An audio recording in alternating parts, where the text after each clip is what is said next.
Hello friends, welcome back to my channel learn for growth. और आज मैं आपके साथ शेयर करूंगी चाइल्ड साइकोलॉजी से रिलेटेड कुछ प्रश्न जो यूपी टेट की पिछली परीक्षा में कई बार पूछे जा चुके हैं। तो ये प्रश्न काफ़ी महत्वपूर्ण है। चलिए हम आज स्टार्ट कर रहे हैं अपनी सीरीज़ 2। पहला प्रश्न है, बुद्धि के तरल क्रिस्टलीय प्रतिमान का प्रतिपादक किस मनोवैज्ञानिक ने किया? तो ऑप्शन देखते हैं। Option A Cattell, option B Thorndike, option C Vernon, option D Skinner. तरल क्रिस्टली यानी फ्लूइड और क्रिस्टलाइज, तो इसका सही ऑप्शन है ऑप्शन ए कैटल। कैटल ने 1963 में, आरबी कैटल ने 1963 में दो भागों में बताया, अंतर करते हुए बताया कि जो तरल बुद्धि है उन्होंने इसे व्यक्ति के वंशानुक्रम से संबंधित निर्धारित होने को बताया, और जो ठोस बुद्धि है यानी क्रिस्टल हमारी ठोस बुद्धि है उसे इन्होंने हमारे वातावरण से संबंधित बताई। चलिए बढ़ते हैं अगले प्रश्न की तरफ। क्रिस्पन ने व्यक्तित्व को निम्न में से प्रमुख प्रकार में वर्गीकृत किया।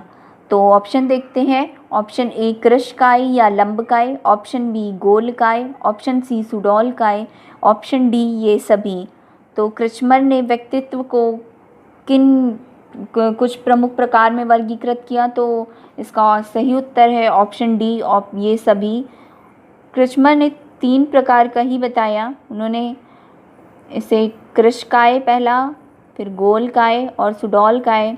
उन्होंने व्यक्ति के व्यक्तित्व को उनके शारीरिक रचना के अनुसार डिवाइड किया। लाइक लंबकाय ऐसे लोगों को बताया जो लंबे होते हैं और दुबले पतले होते हैं, और वो बहुत सीधे स्वभाव के होते हैं और संकोची, थोड़ा बौद्धिक और अंतर्मुखी होते हैं। गोलकाय उन्होंने ऐसे लोगों को बताया जो मोटे और नाटे कद के होते हैं और थोड़ा वो खाने पीने और आराम पसंदीदा होते हैं। सुडौलकाय उन्होंने कहा कि ऐसे लोग जो थोड़ा स्वस्थ शरीर के होते हैं और हष्ट-पुष्ट होते हैं, और उन्होंने बताया कि ये लोग काफ़ी परिश्रमी होते हैं। उन्होंने ऐसे शारीरिक रचना के अनुसार व्यक्ति को वर्गीकृत किया। चलिए बढ़ते हैं अगले प्रश्न की तरफ। प्रश्न 3 है, निम्न में से कौन सी शिक्षा मनोविज्ञान की सर्वाधिक व्यक्तिनिष्ठ विधि है? तो ऑप्शन देखते हैं। ऑप्शन ए बहिदर्शन विधि, ऑप्शन बी अंतर्दर्शन विधि, ऑप्शन सी अवलोकन विधि, ऑप्शन डी प्रयोगीकरण विधि। तो आप सभी को प्रश्न समझ आ रहा होगा कि व्यक्तिनिष्ठ विधि से इसका सही ऑप्शन है ऑप्शन डी अंतर्दर्शन विधि, क्योंकि व्यक्तिनिष्ठ हमारी पर्सनल अंतर्दर्शन जिसमें व्यक्ति खुद का ही अवलोकन करता है। तो इसका सही ऑप्शन बी है। यह विधि विलियम वुंट ने दी है। विलियम वुंट संरचनावाद के भी जनक हैं। चलिए बढ़ते हैं अगले प्रश्न की तरफ। प्रश्न 4, किस मनोवैज्ञानिक के अनुसार इदम, अहम तथा पराअहम व्यक्तित्व के 3 घटक हैं?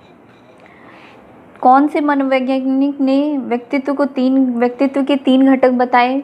इदम, अहम, पराअहम, यानी इड, ईगो और सुपर ईगो। इंग्लिश में इसे इड, ईगो, सुपर ईगो कहते हैं। तो ऑप्शन हम देखते हैं। Option A Jung, option B Freud, option C Bandura, option D Adler. तो व्यक्तित्व के 3 घटक इदम, अहम, पराअहम, इसका सही ऑप्शन है option B Freud. Option B Freud. Freud ने मस्तिष्क को 3 भागों में बांटा, इड, ईगो और सुपर ईगो। चलिए बढ़ते हैं अगले प्रश्न पे। क्वेश्चन 5 है, प्रयास और भूल सिद्धांत के प्रतिपादक कौन है? ये काफ़ी महत्वपूर्ण प्रश्न है और ये काफ़ी बार परीक्षा में पूछा जाता है। प्रयास, भूल, तो ऑप्शन देखते हैं। Option A McDougall, option B Pavlov, option C Thorndike, option D Kohler.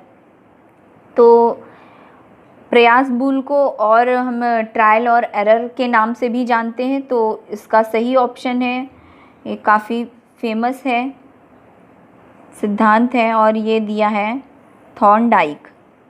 Thorndike ने ट्रायल और एरर का सिद्धांत, इसे त्रुटि प्रयास का सिद्धांत भी कहते हैं। चलिए बढ़ते हैं अगले प्रश्न की तरफ।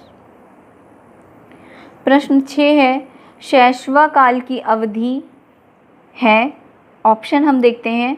ऑप्शन ए 2 से 4 वर्ष, ऑप्शन बी जन्म से 2 वर्ष, ऑप्शन सी जन्म से 1 वर्ष, ऑप्शन डी 1 से 2 वर्ष। तो शैशवाकाल की अवधि जो है इसका सही उत्तर है जन्म से 2 वर्ष। जन्म से 2 वर्ष।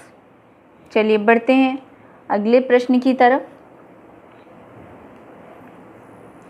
प्रश्न 7 है हमारा, विद्रोह भावना की प्रवृत्ति निम्न में से किस अवस्था से संबंधित है?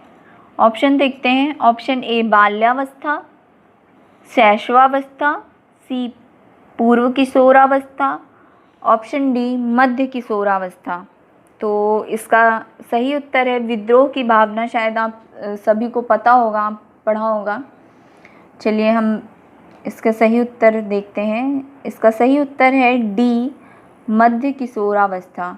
और ये जो डिवीज़न है ये मनोवैज्ञानिक कॉल्सनिक का है डिवीज़न, और इनका कहना है कि जो विद्रोह की भावना की प्रवृत्ति इन्होंने बताई मध्य किशोरावस्था को, मध्य किशोरावस्था में जो बच्चा होता है, किशोर होता है, वो अपने से जो बड़े होते हैं, प्रौढ़ होते हैं, उनको अपनी रास्ते की बाधा समझता है और वो समझता है कि ये हमारी सफलता में बाधा बन रहे हैं।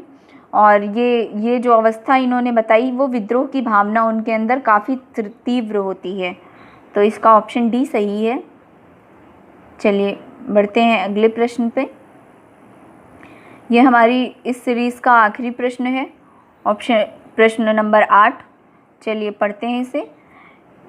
140 से अधिक बुद्धिलब्धि वाले बच्चों को किस श्रेणी में रखा जाएगा? 140 से अधिक बुद्धिलब्धि वाले बच्चों को किस श्रेणी में रखा जाएगा? ऑप्शन देखते हैं। यहाँ थोड़ा मिसप्रिंट है। ऑप्शन ए मूर्ख, यहाँ ये ऑप्शन बी है, ऑप्शन बी मंदबुद्धि, ऑप्शन सी प्रतिभाशाली, ऑप्शन डी सामान्य बुद्धि। तो इसका सही उत्तर है ऑप्शन सी प्रतिभाशाली। जो 140 के ऊपर की जो IQ वाले बच्चे होते हैं उनको प्रतिभाशाली वाले श्रृंखला में रखा गया है, श्रेणी में रखा गया है। चलिए आज की सीरीज़ हमारी यहीं समाप्त होती है, तो हम मिलेंगे नेक्स्ट सीरीज़ में, सीरीज़ 3 में। और thank you so much for watching my channel. और प्लीज़ मेरे चैनल को लाइक, शेयर एंड सब्सक्राइब ज़रूर करें। Thank you.